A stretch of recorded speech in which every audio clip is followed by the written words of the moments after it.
أعوذ بالله من الشيطان الرجيم.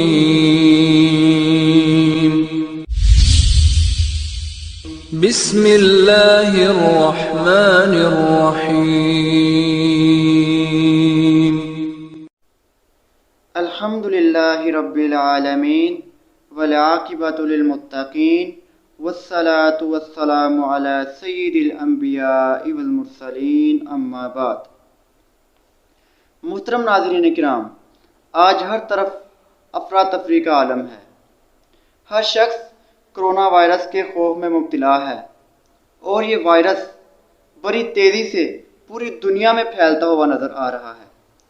آج ہم قرآن و حدیث سے اس بات کو واضح کریں گے کہ اس وائرس کے آنے کی مین اور بنیادی وجہ کیا ہے۔ ناظرین، جب لوگ اللہ کے قوانین کو توڑ کر اپنی مرضی کے مطابق زندگی بسر کرنا شروع کر دیتے ہیں اور اللہ رب العزت کی حدود کو پامال کرنا شروع کر دیتے ہیں، تو اللہ رب العزت مختلف صورتوں میں اپنے عذابات کو ان پر مسلط کر دیتا ہے۔ اگر دنیا کا جائزہ لیا جائے تو تقریباً ہر سوسائٹی کے اندر بے حیائی فحاشی کا بہتا ہوا سیلاب نظر آتا ہے۔ الیکٹرانکس میڈیا کے ذریعے، سوشل میڈیا کے ذریعے اور دیگر ذرائع کے ذریعے فحاشی بے حیائی کو پروموٹ کیا جا رہا ہے اور ہماری نوجوان نسل کو اس سے تباہ کیا جا رہا ہے۔ اور بڑے افسوس کے ساتھ یہ بات کہنی پڑتی ہے کہ یہ ملک لا الہ الا اللہ کی بنیاد پر حاصل کیا گیا تھا۔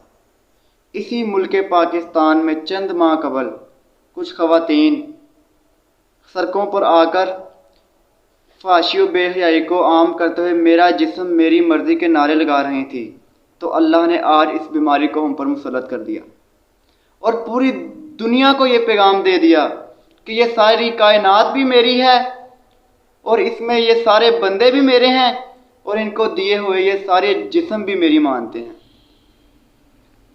اللہ رب العزت فرماتے ہیں سورہ نور سورہ نمبر 24 آیت نمبر 19 میں،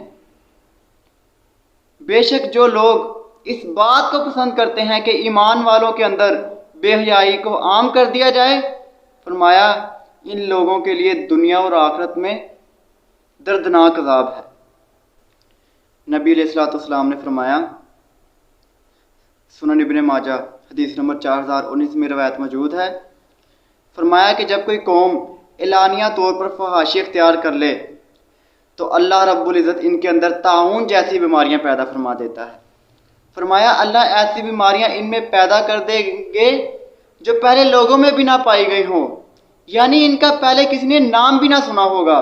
تو آج دیکھ لیجئے، یہ کرونا وائرس کا کسی نے نام بھی نہیں سنا تھا اور آج اللہ نے اس کو عذاب کی شکل میں پوری دنیا پر مسلط کر دیا ہے۔ ناظرین، یہ وقت اللہ رب العزت سے معافیاں مانگنے کا وقت ہے۔